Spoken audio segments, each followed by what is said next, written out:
Savoir et comprendre les plus récentes nouvelles qui nous touchent.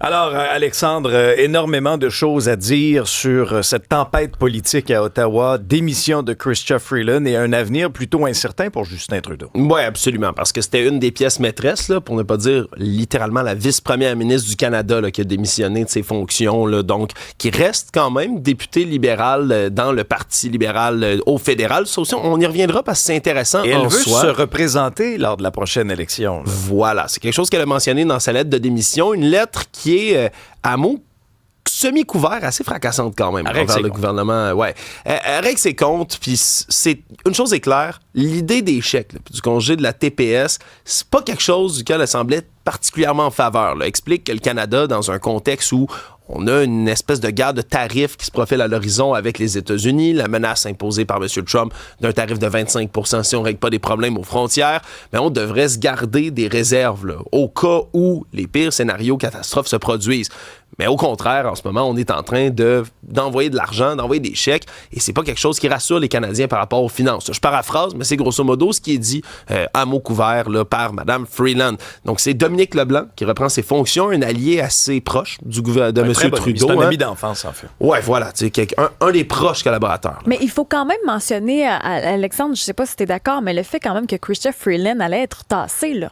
Il y avait ça aussi. Oui, parce que, et ça, c'est sa lettre de démission qui nous l'apprenait. Elle précise que vendredi, le premier ministre, et ça, à mon sens, c'est une erreur. Je peux pas croire que M. Trudeau et son entourage aient pas télégraphié le coup. Là. Vendredi, semble-t-il que M. Trudeau dit à Mme Freeland, vous ne serez plus ministre des Finances, je vais vous confier un autre rôle. Qui semble-t-il allait être lié avec les discussions et les négociations avec les États-Unis. Mais ça survient 3 jours avant la mise à jour économique. Ouais. Alors, dans son esprit là, de narcissique, là, lui, il pensait probablement que Mme Freeland, qui était une de ses plus grandes alliées au sein du gouvernement, oubliez jamais ça, qu'elle allait avaler la pilule et se présenter devant les Canadiens lundi pour présenter une mise à jour économique qu'elle ne cautionnait pas avec un déficit qui explosait. Ouais. Ça, c'est quand même assez incroyable. Et après lui avoir demandé plus tôt cette année de promettre que le déficit ne dépasserait pas 40 milliards. Puis là, tu la renvoies au bat devant la presse, devant les journalistes pour expliquer que finalement, c'est pas 40 milliards,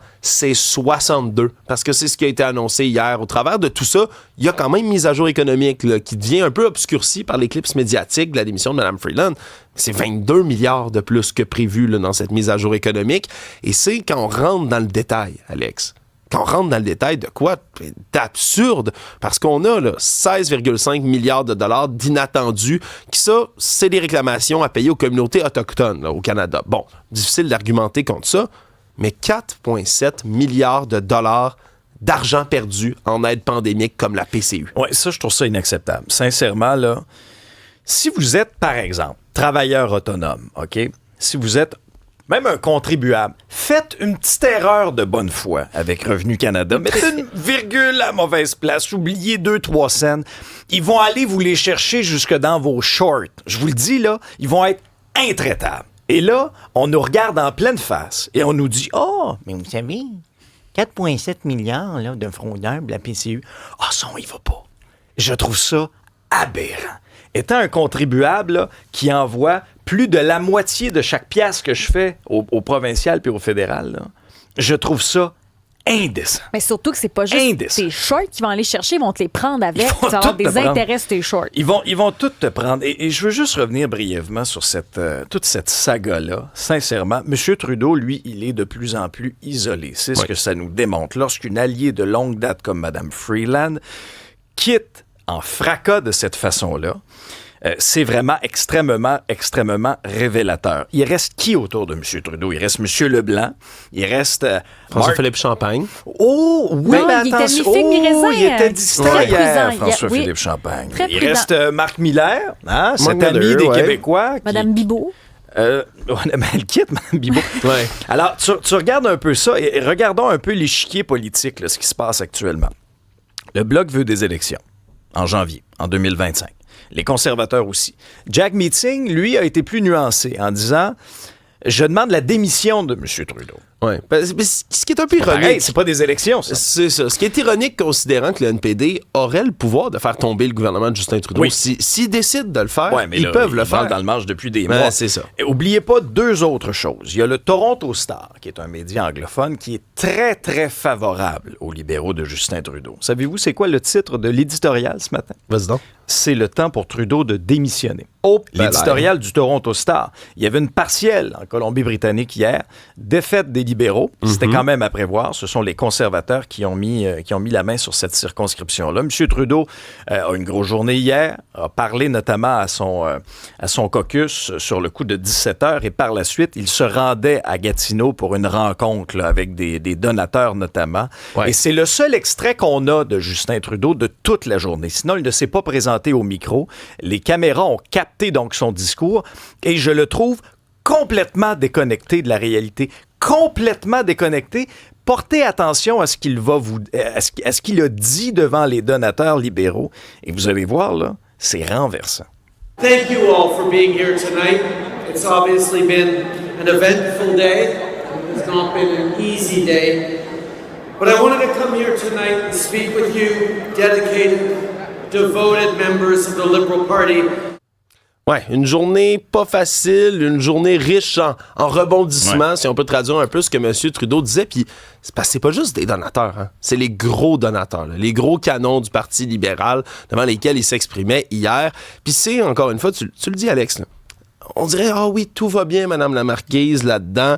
Des déclarations, mais je suis heureux d'être ici, j'adore les Canadiens, j'adore le Canada, je ne voudrais être nulle part ailleurs. Je veux dire, dans le budget, Alex, là, dans le budget, il est écrit quelque part dans les 300 pages, nous avons malgré tout fait preuve d'une gestion prudente et responsable des finances publiques. Tout va bien. Mais il y a quelqu'un qui travaille avec lui, qui écrit ses textes, et c'est particulier quand même. Non, mais c'est une pièce de théâtre. Là. C'est vraiment une pièce de théâtre.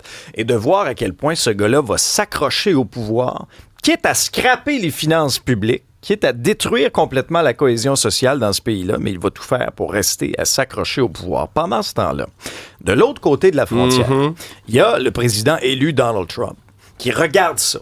Okay? On parle beaucoup de l'importance d'être unis au Canada face à la menace des Américains. Lui, là, il se fait du popcorn, il regarde le show, il s'ouvre un petit Pepsi. Puis il fait ce qu'il sait faire de mieux. Oui. Hein, Alex attrape son téléphone puis décide d'envoyer des déclarations incendiaires et intempestives sur les réseaux sociaux, sur son réseau Truth Social. Donald Trump qui écrit hier, là, puis je vous traduis ça, « Le grand État du Canada », encore, est sonné tandis que la ministre des Finances démissionne ou a été renvoyée de son poste par le gouverneur Justin Trudeau. Son comportement était totalement toxique et pas du tout propice à faire des ententes qui sont bonnes pour les citoyens très malheureux du Canada. On ne s'ennuiera pas d'elle. Je veux dire, encore une fois, une pique envers Justin Trudeau en le traitant comme un gouverneur d'un État, le grand État du Canada. Continue d'envoyer des piques, là, encore et toujours, en disant, vous êtes juste comme notre vassal, hein, le Canada. Il y a une espèce de manque de respect là, dans les tweets. Une espèce? Ah, il troll. Non, mais il troll. Depuis le souper à Mar-a-Lago, là, quand ils ont mangé du pain de viande, là, c'est pratiquement 2-3 par semaine. Là. 51e État, le gouverneur, la photo, souvenez-vous de la photo là, où on voyait Trump avec un drapeau canadien. Ah non, c'est... Mais on était au courant que Mme Freeland n'était peut-être pas la préférée de Donald Trump, là, dans ce cas-ci. Ouais. Alors, c'est confirmé de la part de Trump. Dans les autres nouvelles aujourd'hui, les incontournables, il y a bien sûr Poste Canada. Les opérations reprennent aujourd'hui. La tâche va être colossale parce que dans le mois, au-delà du mois de conflit, il y a des colis, il y a des lettres qui se sont accumulées dans les entreprises. Ouais, la grève en elle-même est terminée, mais ses répercussions vont continuer là, jusqu'en début 2025. C'est ce qu'on a annoncé alors qu'on a là, des millions de colis là, qui sont en retard, des livraisons qu'il faut reprendre de ce côté-là. Les 55 000 employés de Poste Canada qui doivent retourner au travail, là, c'était une décision du Conseil canadien des relations industrielles.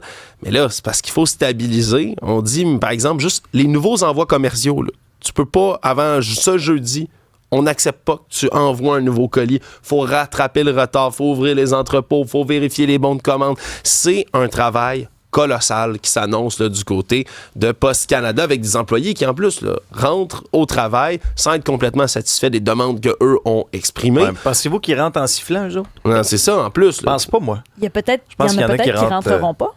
Ben, il y a cette possibilité-là, mais moi, je pense qu'il y en a qui vont rentrer très, très, très amers, là. J'entendais des commentaires de facteurs, de postiers-postières qui disaient « Hey, ça fait un mois, là, nous autres, qu'on est dans la rue, là, ça fait un mois qu'on n'est pas payé, tout ça pour ça, puis on n'a fait aucun gain. » Alors moi, je remets en doute peut-être l'ambiance un peu de travail, et là, il y aura tout ce processus-là qui va nous mener à mai 2025, où là, on devra aussi, réussir à s'entendre, mais comprendre aussi ce qui s'est passé. Sincèrement, moi, je trouve que ça a traîné en longueur beaucoup trop longtemps, ce conflit-là.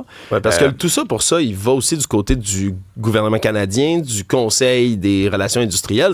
Tout ça, pour ça, vous avez attendu autant de temps que ça pour pas régler le problème? Quand on a vu, à un moment donné, qu'il y avait un fossé là, entre les offres de Poste Canada et les demandes du syndicat, il aurait dû avoir, à mon sens, une intervention beaucoup plus rapide que ça. Et l'autre point, c'est que là, on a laissé passer le vendredi fou, on a laissé passer le cyber-lundi, les achats des fêtes. Il y a des dommages réputationnels terribles à Poste Canada qui auront été infligés de part et d'autre par ce conflit-là. Puis il y a des PME qui vont dire « Parfait, vous nous avez abandonnés, ben on revient plus avec vous, on va rester avec le plan B. » On connaît l'échéancier de Québec qui souhaite effectivement ne plus vendre de véhicules à essence à partir de 2035, des véhicules neufs.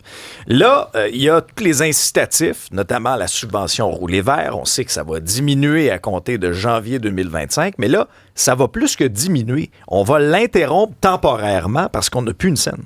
Ouais, puis ça tombe la même journée où on a confirmé, on a adopté officiellement le règlement qui confirmait cet achat de véhicules thermiques à émission thermique jusqu'en 2035. Mais là, le programme roulé vert, il est vide.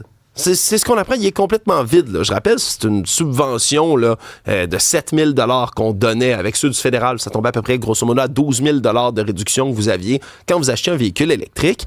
Là, déjà qu'en janvier, on prévoyait que ça tombe à 4 000 $. Là, c'est pas avant février. C'est particulier. Ouais. Mais là, c'est ce qu'on dit. On risque de le suspendre, le reprendre après ça en février parce que la demande est trop importante. Certains vont dire, OK, c'est une bonne nouvelle en soi. On dit que depuis juillet, c'est 34,6% des véhicules, les nouveaux véhicules au Québec qui sont électriques. Ben, les gens se sont garochés, puis on peut comprendre. Là, on n'est pas fous. Là. Mais c'est déjà très cher, trop cher, à mon avis, un véhicule électrique. Je parle en connaissance de cause, j'en ai un, puis je trouve ça trop cher. Puis c'est pas accessible pour toutes les familles. Alors là, si en plus, t'enlèves le 12 000, t'es un fou d'une poche, c'est sûr que je vais essayer de l'avoir, le 12 000. Et regarde bien les ventes, toi, à partir de janvier. Regarde bien les ventes plantées à partir de janvier. Ouais, l'objectif de 2035, dans le contexte, moi, je le trouve irréaliste. T'sais, on parle des deux côtés de la bouche. D'une part, on a cet objectif ambitieux-là pour 2035, puis au Québec, on a tout ce qu'il faut là, pour réussir. Là. On a l'énergie à plus faible coût en Amérique du Nord. Et d'autre part, on diminue la subvention graduellement. Alors, il y a bien des familles qui n'auront pas pu prendre finalement ce virage-là. Au culturel, Tintin et Popeye vont entrer dans le domaine public. Oui, on sait qu'à chaque année, là, il y a toujours ces œuvres-là qui deviennent donc sans droit d'auteur, libres de droit d'auteur. L'année passée, ça a été Mickey Mouse, entre autres. Donc là, le caractère n'est pas aussi historique, mais quand même, le 1er janvier 2025, aux États-Unis, plusieurs pourront donc utiliser le Popeye et le Tintin de 1929 parce que c'est la première fois qu'on a pu voir ces deux personnages-là dans l'œil du public. Faut faire attention, par contre, parce que quand on dit domaine public, ça veut dire que, ne font plus partie de la propriété intellectuelle. Ça veut dire qu'on n'a plus à demander les droits d'auteur, on peut les utiliser comme on veut, mais il faut faire attention. Les personnages de 1929 et non ce qui est arrivé après. Dans le cas de Popeye, par exemple, l'épinard n'était pas là au début. Donc, il va falloir faire attention, ceux qui voudront utiliser les dessins pour en faire, peu importe, là, des films, des chandails, à ce que ce soit vraiment le 1929. Même chose pour Tintin. Les cheveux roux de Tintin sont apparus que plus tard. Oui. Ça aussi, il faut faire attention quand on va utiliser le personnage. Parce que le premier album, Tintin chez les Soviets, est en noir et blanc. Hein? C'est pas un album qui est colorisé. Ça a été la même chose donc avec Mickey Mouse. Il faut faire attention. Chose certaine, quand on dit œuvre appartenant au public, souvent ça arrive 70 ans après la mort du créateur ou encore là 1929, on rentre donc dans les critères de c'est correct. La seule chose, je trouve, dommage, avec Mickey Mouse entre autres, et on a pensé à Winnie l'ourson, c'est qu'ils en ont fait des films d'horreur. Et j'ai trouvé ça vraiment épouvantable de faire ça. Il y a des films d'horreur sur Winnie l'ourson. Et ça a été vraiment critiqué négativement. Là. C'est épouvantable voir Winnie l'ourson devenir méchant et faire un carnage dans un camping. Oui, c'était vraiment une très mauvaise trame de fond. Donc, j'espère que les gens vont utiliser Popeye à bon escient. Peut-être que ça va encourager certains à manger plus d'épinards, sait-on jamais. Je sais pas si... peut-être que les joueurs du Canadien, Alexandre, auraient besoin d'un petit plat d'épinards avant leur match. Là, ce sera un duel de fond de classement là, entre le Canadien et les Sabres de Buffalo, deux équipes qui ont beaucoup de difficultés. Mais qui peut s'avérer quand même intéressant dans la mesure où c'est un match prenable là, pour le Canadien. Les Sabres de Buffalo qui traversent une passe épouvantable, là, ont à peine de victoire dans les dernières semaines. Et le Canadien est à 1 point. 1 point seulement dans le classement donc des Sabres de Buffalo. Vous me direz, OK, on va passer de dernier avant-dernier. Si on gagne, oui, monsieur, c'est ce qu'on va faire. C'est quand même un objectif là, pour le Canadien de Montréal qui, je le rappelle, le vendredi et samedi, ça va être 2 matchs aller-retour avec les Red Wings de Détroit. C'est là que ça devient intéressant. Si on passe les Sabres, on a 25 points au classement, eux en ont 26, mais juste en haut d'eux, 28, c'est les Red Wings avec 2 parties de suite contre eux. Si on enchaînait 2 victoires, il y aurait possibilité peut-être de remonter le classement un peu plus haut. On parle beaucoup de reconstruction, puis on est là-dedans, là, à Montréal. Les Sabres de Buffalo incarnent tout ce qu'il ne faut pas faire en termes de reconstruction. Non, mais c'est vrai, cette équipe-là, je pense qu'elle est en reconstruction depuis à peu près 13 ans. Ça fait des années qu'ils n'ont pas fait les séries. Ils ont eu des très bons choix au repêchage, des bons jeunes, mais qui ont été mal entourés, mal coachés. Ça pense au cas de Jack Eichel, hein? Ben oui, puis je veux dire qu'il n'est même plus là, qui joue sous d'autres cieux maintenant. Alors tu vois, ça, moi, quand j'ai vu sur le calendrier la visite des Sabres de Buffalo, c'est vraiment, je me suis dit, OK, là, s'il y a une chose que le Canadien, puis je pense pas qu'on aura la patience comme partisans du Canadien à Montréal pour attendre aussi longtemps que les partisans des Sabres ont attendu, mais c'est l'exemple à ne pas faire. Et moi, je les trouve patients, les fans des Canadiens. Très patients. C'est une question de foi. Je regarde Alex et même le Mario. Mystère là, de la foi. Non, mais il y a des beaux flashs. Moi, quand je vois, exemple, un Cole Caulfield qui fonctionne bien à l'attaque, quand je vois Lane Hudson nous éblouir, ça, c'est bien. C'est des beaux flashs dans la saison. Quand je vois le grand Slavkovski s'en aller devant les médias hier puis dire à mots couverts qu'il s'en fout complètement de l'opinion des médias, d'un air condescendant, je m'excuse, mon Uri, t'as beau avoir signé ton gros contrat, là. Je veux dire, regarde ta fiche, là. Regarde ta fiche. Moi, si j'étais dans tes patins, là, multimillionnaire, me garderais une petite gêne. Il n'y aurait pas la note de passage à l'école. Je me garderais une petite gêne de toute cette arrogance-là.